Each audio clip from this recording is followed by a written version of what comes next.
Thanks for listening to Gossip with Celebrity, brought to you by Celebrity.com. This week we talk about the royals. We end with our weekly feature, the comments of the week. The photos, stories, and tweets we talk about can be found at Celebrity.com/podcast under episode 174. Hi, I'm Katie, the founder and editor of Celebrity.com, and I write as Celebrity. And I'm Chandra, I'm the head writer for Celebrity, and I write as Kaiser. So next week is Memorial Day, so we have an excuse for taking off for once. But we'll be back after next that. Week? Oh, you're talking about, okay, when this is, I'm like, oh shit. Not this Monday, the next Monday. Okay.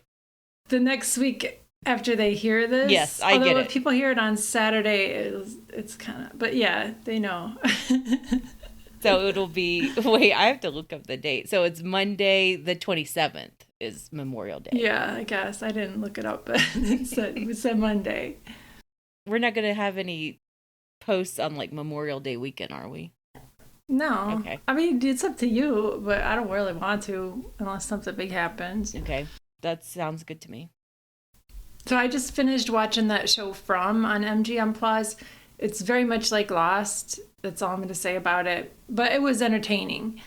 And then I finished watching this glass blowing competition show on Netflix. I've watched all 4 seasons now, but I just watched the 4th season most recently, and that was called Blown Away. I really like that because it's like a unique form of artistry, and you know, it's the stress of the competition. I love shit like that. I should watch that. Yeah. Have you seen Zumbo's Just Desserts or something like that?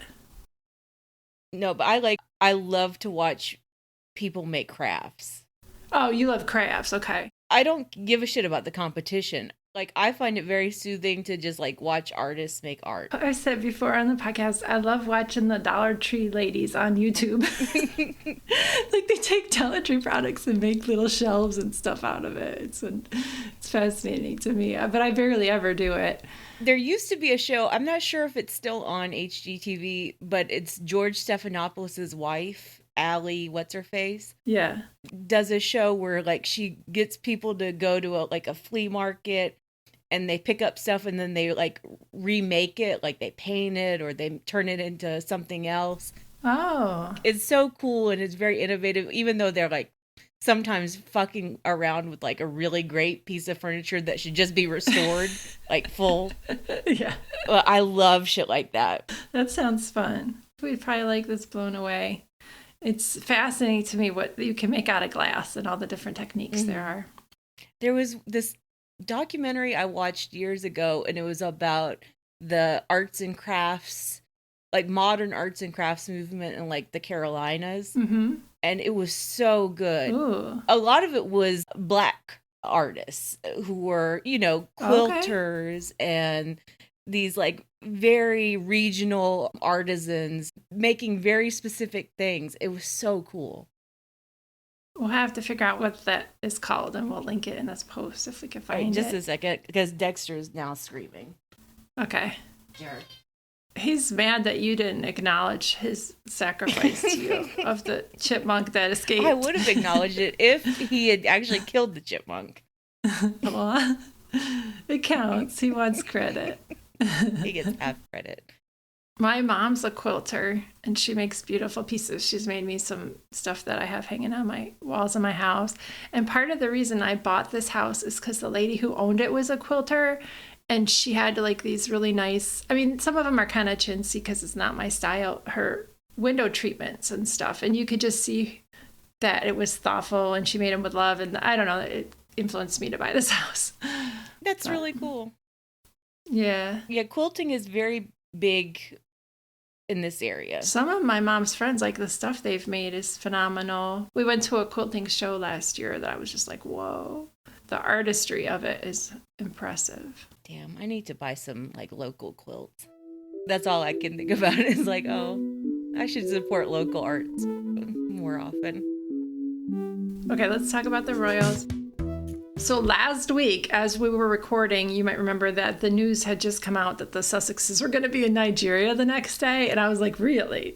I was very impressed with that. So they went Friday and over the weekend, and there were so many pictures, videos, and stories about their visit. It was to promote the Invictus Games and their work through Archwell in Nigeria. And they got such a great welcome there. It was well beyond what I expected to see in terms of how much content we got. And it was all so impressive. They're so good at this. Yeah, and I'd just like to know, I think they announced the trip, the actual schedule for the trip so late because they didn't want British journalists to get sort of media credentials or visas into the country. And that was smart of them. That was smart of them, but it meant that there were not as many photos as I would have liked. Like, I would have liked if they had invited, like the international photo agencies like Reuters and AP and stuff like that, just at some of the bigger events. We only got the Getty photos. Yeah. And in order to put photos on social media, I had to source them from the individual venues they went to and the people they met. And there were a lot of those, fortunately, but it was, we would have liked to get more photos from our agencies too. Not just the Getty embeds. There was so much, and we only got to see it through social media. Like, as I was covering the Nigeria trip, I was getting frustrated with how to source photos, how to talk about, like, the individual events that they were doing, because they were doing so much. And, like, that was really cool to see how quickly they were moving from event to event, and yet they gave so much, like, special time to people who came out to see them. They were receiving gifts and they were taking selfies, and like it was all very beautiful. And I loved that they weren't being held back by protocol. But at the same time, I wish that there were more photos and that there was more reporting and more like coverage of what they were actually doing on the ground. It felt like a whirlwind watching it from the outside, but like you were saying, I'm sure they gave a lot of personal and special time to people they met with, and that was the takeaway. Yeah. And that was probably by design so that they couldn't get criticized, but go ahead. No, that's exactly right. And like, even though they were officially there on like business, on Invictus business and Archwell business, because their foundation is already involved in like Nigeria and with Nigerian charities and NGOs working in Nigeria. And they were putting that information out in front. But even for like those bigger like set piece events, with Harry and the military, it felt like some of those photos and stories were getting lost because just so much of it was just on social media and not in agency photos and, the New York Times or, something like that. Yeah. When the Kings came out and declared Meghan a princess, we saw it on Twitter. I called you and I was like, is this covered anywhere? Because I saw it on Twitter, but I don't see it in a major news source. Of course, you found it, but it took a while for it to get picked up. Yeah, and the Daily Mail was like the first and one of the few outlets to like report it in any sort of real time. And they did it the wrong way. They said, oh, she's not really a princess. She's like the equivalent of a lady. And that was a huge gesture that was really touching. I'm sure she was touched. And, 4 kings came out for her. It was really special. And I don't think she knew it was going to happen. And she seemed especially moved from what little I saw of it. So many of the Nigerian celebrities and of the most influential Nigerians came out to see them. And they rolled out the red carpet for them. And it was excellent. It was really special, and it reminded me of what we've seen from Harry and Meghan at the actual Invictus Games in The Hague and Dusseldorf, which was when people get to see them on the ground, like everyone gets really excited. Everyone is thrilled to meet them. They have such star power and they have such charisma. I want to see them so much more. Yeah. I want to see them travel more and interact with all these people just love them when they get to see them because they are genuinely happy to see people. You cannot fake what they have, both of them. Oh, there's this like little breaking news thing. I'll cover it for tomorrow. Mm-hmm. Simon Perry, who is People Magazine's royal editor, he did sort of like a diary of, being on tour with the Sussexes. And he like mentioned that as they were on tour, they were already getting invitations to go travel again, to do other tours. And Harry said in the same interview, that was published in People that they would want to do more tours. So this is the segment of Meghan speaking at the Women in Leadership panel in Nigeria. I'm very overwhelmed. So I want to start by saying thank you very much for just how gracious you've all been in welcoming my husband and I to this country. My country. Your country, yes. When I had done the genealogy and found out about my heritage, the first thing I did obviously was call my mom because I wanted to know if she had any awareness of it. And I think being African American, part of it is really not knowing so much about your lineage, your background, where you come from specifically. And it was exciting for both of us to discover more and understand what that really means. Never in a million years would I understand it as much as I do now. Being here, right? Being here. And what has been echoed so much, really, in the past day by men and women alike is, oh, we weren't surprised when we found out when you were a Nigerian. Oh, no. And I say that mostly as a compliment to all of you because what they define as a Nigerian woman is brave, resilient, courageous, powerful, beautiful. And every single moment that I hear anyone so far talk about what it means to be a Nigerian woman, it is the most flattering thing to be in that company, to be in your company. So Meghan was on that panel with Nigerian media mogul Mo Abudu and Director General of the World Trade Organization, Dr. Ngozi Okonjo-Iweala. I'm butchering this lady's name. But I looked up Mo, and she hosts the most popular talk show in Africa. She's huge. Like, she's been profiled in Marie Claire and major magazines and done talks at Harvard, Yeah, Harry and Meghan were treated like a big deal, and this tour was treated like a big deal. Because they are. Yeah, Nigeria really showed out. They were showing up for Harry and Meghan. And I loved what she said in that segment I played. Like, she's speaking from the heart about her own experience of being a Nigerian and how meaningful it is to her and how flattered she is that she's loved and accepted there as a Nigerian. Yeah. It was deep. There was a lot of toxicity about that in the British press and on television. Some of that made it onto Twitter. We didn't cover that. It was just racist garbage. The best part of it was how Nigerian Twitter came out and was like, no, you don't talk about Nigeria that way. Don't talk about Harry and Meghan. And people who weren't royalists or who don't really pay attention to the royals or even to the Sussexes were coming to their defense. And they have new fans now. Yeah, it was this really toxic blend. And what was worse is that it felt like Buckingham Palace and Kensington Palace gave everyone the go-ahead for it. The king was front and center of the attacks on Harry and Meghan. Like, he spent their entire tour still smearing Harry and still attacking Harry because of the whole drama over Harry wasn't going to meet him or Charles wasn't going to meet Harry, all of that back and forth. Charles was still on a briefing spree the entire trip to Nigeria. And we've also heard that he's trying to block the Sussexes from visiting other Commonwealth countries, similar to how they tried to block the Sussexes from using Air Force One, by contacting the Bidens. I believe that. They're doing everything they can. I believe those stories. I believe the stories about the palace and the Tory government trying to use whatever political capital they have with the Biden administration to get the Bidens to snub the Sussexes. I think that's a big reason why Dr. Biden didn't go to the Invictus Games in The Hague or Dusseldorf.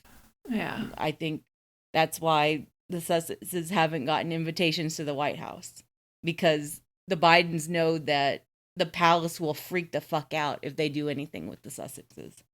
Yeah. Yeah, and I know that Charles is probably throwing a fucking fit to Commonwealth countries. Don't invite Harry and Meghan, or else what? What are you going to do? Like, what have you done for them anyway? Yeah, exactly. So we talked about last week the fact that Charles scheduled this handover event to give William the title of Colonel-in-Chief of the Army Air Corps. That was Prince Harry's regiment when he served in Afghanistan. And that event happened this week. And it was way worse than we expected. Like, the optics were terrible. William cosplayed like as Harry. He dressed in fatigues. He took a ride in an Apache helicopter, and he just looked like dumb. Like, that's not even the right word for it. He looked creepy. Yeah. I mean, that's his default look, but it was worse. It was like a single white female, and then promoted by the British media, who are trying desperately to make this into like some sort of statement about Harry, when really it was a statement about William being a fucking psycho. And Charles too. Yeah. Charles didn't have to play it this way. It was ridiculous. But like the whole thing with the Apache was fucking crazy. It took Harry months, if not years, to learn to be qualified to fly an Apache helicopter. And then there's like William bumbling around in his like fake cosplay uniform and like sitting in the cockpit of the Apache, like looking at the manual basically. All it did was contrast what a limp dick William is compared to Harry. Yeah. The fact that they wanted that photo op and that they thought that photo op made William look good, like, speaks volumes. Yeah. He looked fucking crazy. Anyway. He did. No, you're right. So, as you're talking about, People Magazine's royal editor, Simon Perry, went with the Sussexes, or, was there when the Sussexes were in Nigeria. And so they're covering this week's People, and it has direct quotes from them. And it's such a contrast to last week's cover story with William and how William's doing and, how he's coping with Kate being ill and all this garbage. And Meghan talked about that they're happy and they're doing well. And Harry said, we're going to do more trips. We want to connect with people basically through our work. And they are such a contrast to all the royals, the left behinds. And I can't wait to see where they go next. I mean, I imagine they'll probably go to Canada again, probably for some Invictus thing. Oh, yeah, that's coming up. I think it's coming up next year, but they'll probably stop in again. But like, something I realized when I was watching Heart of Invictus was that pretty much every country with an Invictus program, they really want to expand it. Yeah. But like the individual countries, they want to expand those programs because they're so beneficial to veterans, and so many veterans want to be involved with it. And they only have so many spaces. That was obvious in Heart of Invictus. Yeah. Like, remember that Canadian guy who I didn't like that much, but the woodworker guy. Yeah, and he was like, I won this place on the Invictus team out of like 1,000 applications. It was crazy. Yeah, I like the Dutch guy a lot. Like, oh, I loved him. There were a lot of people who, except for that one Canadian guy, the drunk guy, everybody was good. He was my least favorite, but I basically loved all the other veterans. Yeah. So I wanted to play this clip from Zoom. We talked about the royals and the Nigerian trip. And this is Karen, Zakiya, and Amira. Been enjoying the coverage of the Nigerian tour. Just the meltdowns that have been going on. They treated them like VIPs because they are VIPs.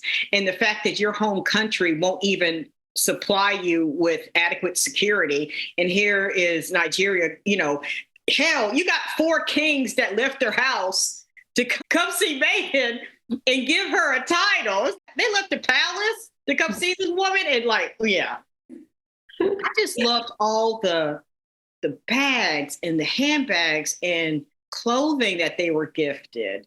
So angry about all these women who were just embracing Meghan. And there wasn't oh my God, a Black person is touching me. I need to recoil. Oh no, there are no Black kids behind fences. Oh my gosh, they're actually hugging and playing with them and interacting with them. Yeah. This whole thing that was going on in California with the whole case of the missing check. Oh, and how they blew that up. But also how all the little trolls came out. It was ridiculous. Yeah, it was crazy. That the governor had to say something like, it's not a big deal. It was a paper thing. And also it's been corrected. It's fine. We mailed it, it was delivered, and you didn't process our check. So, like Karen mentioned on Zoom, they got so many gifts. It was lovely to see how many gifts they got. And Meghan wore some of them during her trip. She wore some earrings and a cute wrap skirt she got. And of course they're saying, oh, they should give the gifts back. No, like that's just terrible. You accept hospitality. Well, the British press was just trying to make it sound like Harry and Meghan like took, whatever, thousands of dollars worth of gifts. They didn't. They took really personal gifts of like fabric, it's handmade art pieces and, just beautiful stuff, but like very personal stuff. It's not like Camilla going through a tour of the Middle East and picking up diamonds wherever she goes, which has happened many times. I'm sorry, it's just cracking me up. Oh, do you want to talk about like the missing check thing? Yeah, so like Amira and Karen were talking about in the clip we just played, there was this issue where Archwell was briefly, quote, delinquent with their registration in the state of California, and the trolls picked up on that and used it as a talking point. But it was just a mix-up at the Attorney General's office. Like, the check was in the mail. Archwell had a receipt for the check being received in certified mail. And as Zakiya mentioned, Governor Newsom spoke out about it. If you watch that clip that you embedded in the post, he said, don't mess with Archwell, basically. Yeah. So it's really crazy that Governor Newsom actually dedicated time in his press conference to Archwell and the Sussexes. But here's my thing. Do you think that Newsom came out and said that because something shady is going on? Not with Archwell, but something shady with the missing check. Like the way that story came out and the way it was publicized and spoken about for like 24 hours until everything was cleared up. Like there was something not right there. Yeah, maybe they got set up. Maybe somebody got paid off to lose the check. It's very possible. Not only to lose the check, but to like publicize it. Yeah. Make it known. Spread it around to Page 6. Yeah, it's very possible. Given the stuff they've done to them, this is small potatoes, Seriously. Like just a minor bribe to some, secretary at California DOJ. Yeah, it's very possible. So this week, we also saw more of Rose Hanbury, the woman who at the center of the rural rival scandal.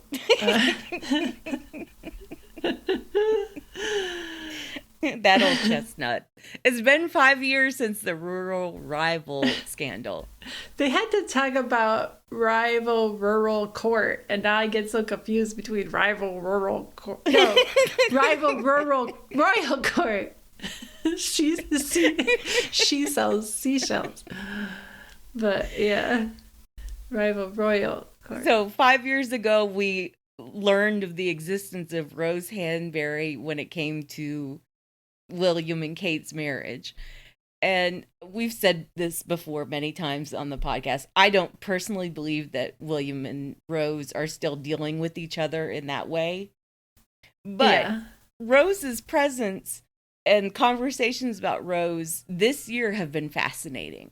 Like people discovering or rediscovering the rumors about Rose and William's alleged affair, and then Stephen Colbert saying what he said a few months ago. Yeah. And like she disappeared for a while, and like it's not like she's always in the press anyway. She was out of the public eye for a few months, and then like suddenly she pops up twice in 1 week, both times involving Queen Camilla and the Windsors. It's real weird. So yeah, over the weekend she was at the badminton horse trials. I didn't even know that was a thing. But like Zara was doing it, Zara Tindall, and then Camilla was there, and like there's a British comedian or TikToker who said it was like the Side Chick Avengers because Camilla and Rose were photographed together.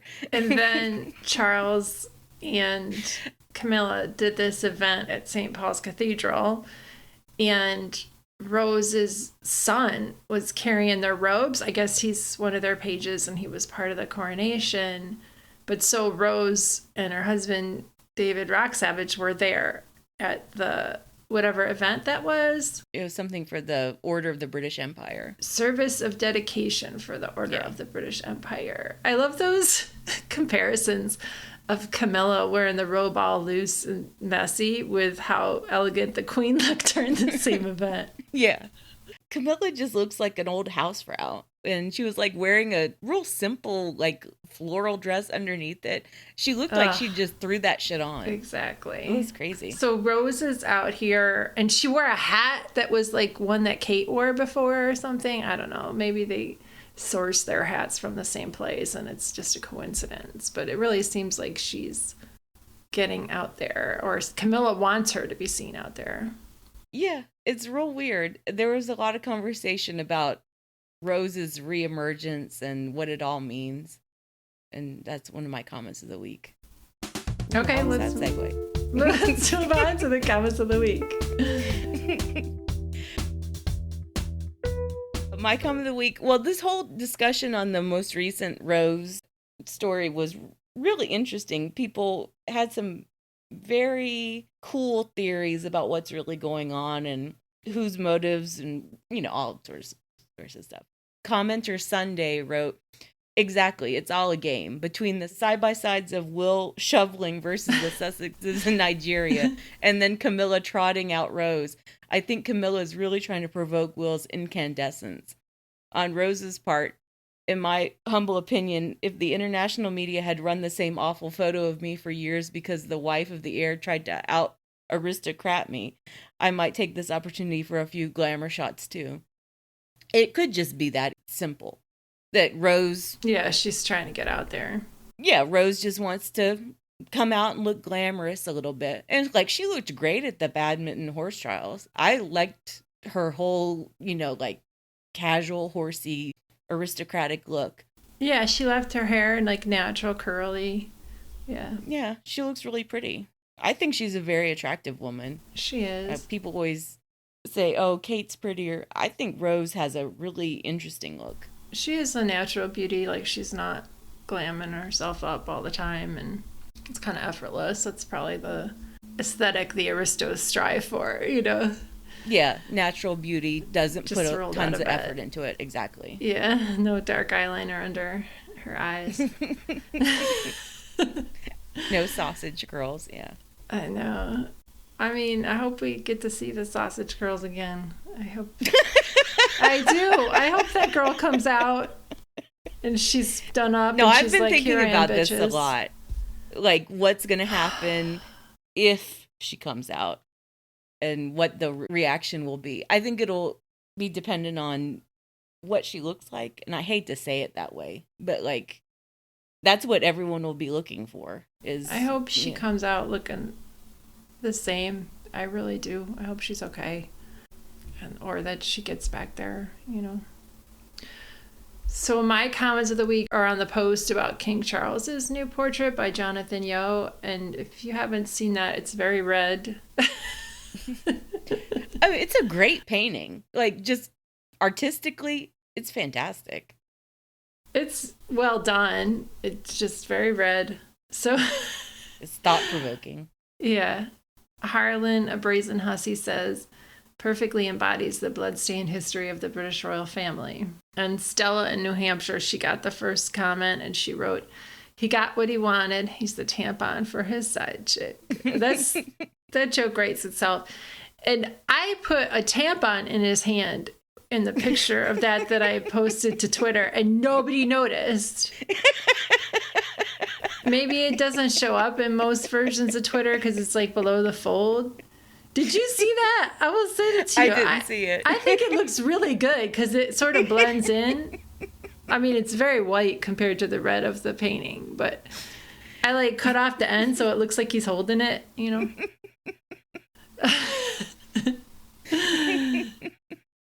That's funny. Did you see everyone clowning on him? Even some of the pizza chains were getting in on it. They're like, this is what it looks like before we put the cheese on. Yeah. No, I didn't see that. It's cute. That is really cute. King Charles was trending on Twitter for half of this week just because of that painting. It's such an Emperor's New Clothes thing where the dude's like, yeah, let's make him red. Fuck it. Well, so people were showing some of the artist's other work, and he's very political.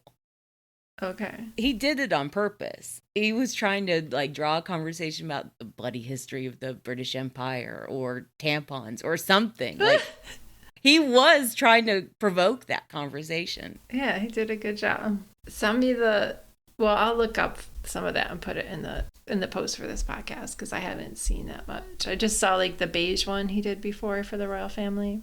Oh, well, there's one you probably can't post. I think it was George Bush made out of vaginas.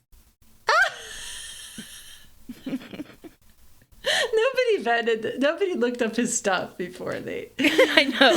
Well, apparently he's been working on it for like 4 years. I don't know. All right, I'm looking it up now. Although I don't know if I want to Google that. I mean, it looks like George Bush, but then you look closer at it, you're like, oh shit, those are vaginas. He snorted.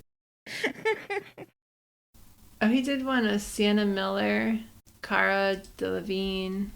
Oh, it's made of okay. All right, that's something. Yep, I told you. It looks like George Bush at first, and then you're like, oh, god damn it. When you get up and close. Okay. They call him a porn artist in some of these. Yeah, it was a pretty avant-garde choice for Charles's first commissioned portrait. All right. Well, thanks for listening, bitches. Thanks, bitches. Thank you for listening to the Celebrity Podcast. Please rate, review, and subscribe wherever you listen. If you like us, please turn off your ad blocker when you visit our site. You can text us or leave a voicemail at 434-218-3219. Our music is from AA Alto, Maiden, and via Premium Beat and Sound of Picture. Thanks again.